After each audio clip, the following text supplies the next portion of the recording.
महाभारत के पिछले भाग में आपने देखा था कि कैसे पार्ट 12 में भीष्म पितामह के प्रचंड पराक्रम ने पांडवों को हिला दिया था।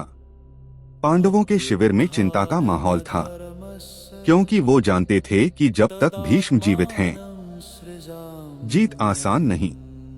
और अब शुरू होता है महाभारत का पार्ट 13, जो इतिहास का सबसे दर्दनाक और हृदय विदारक अध्याय बनने वाला था।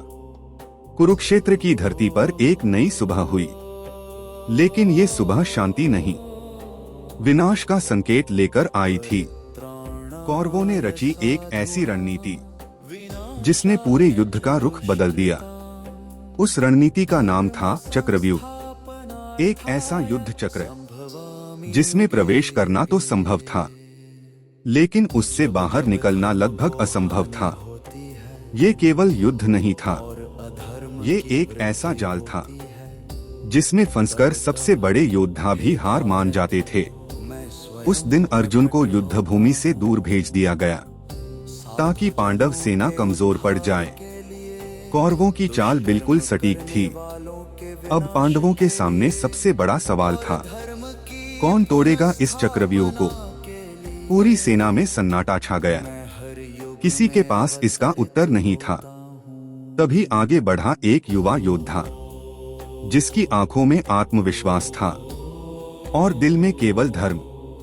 वो था अभिमन्यु, अर्जुन का पुत्र, सुभद्रा का लाल और वीरता की जीवित मिसाल।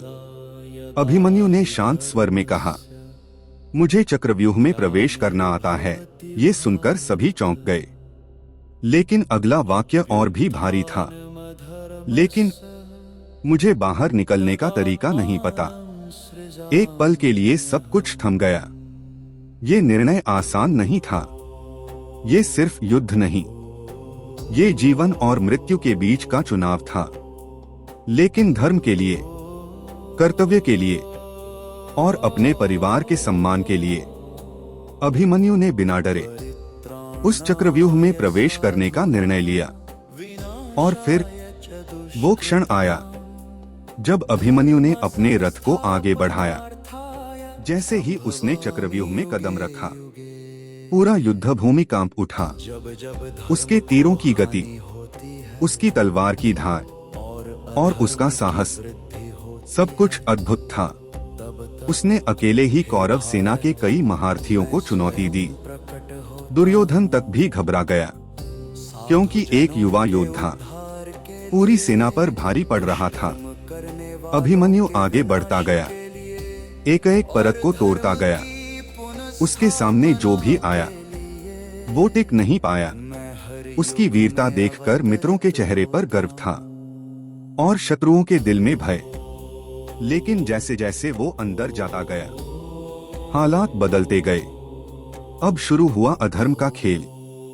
युद्ध के नियमों को तोड़ दिया गया। कई योद्धाओं ने मिलकर एक साथ अभिमन्यु पर हमला कर दिया। द्रोणाचार्य, कर्ण, दुर्योधन और अन्य योद्धाओं ने मिलकर उसे चारों ओर से घेर लिया। पीछे से वार किया गया, नियमों की धज्जियां उड़ाई गईं। अभिमन्यु का रथ टूट गया, उसका धनुष टूट गया, लेकिन उसका साहस नहीं टूटा। उसने तलवार उठाई, फिर गदा उठाई और अंत में निहत्था होकर भी लड़ता रहा। ये दृश्य सिर्फ एक युद्ध नहीं था, ये वीरता की पराकाष्ठा थी।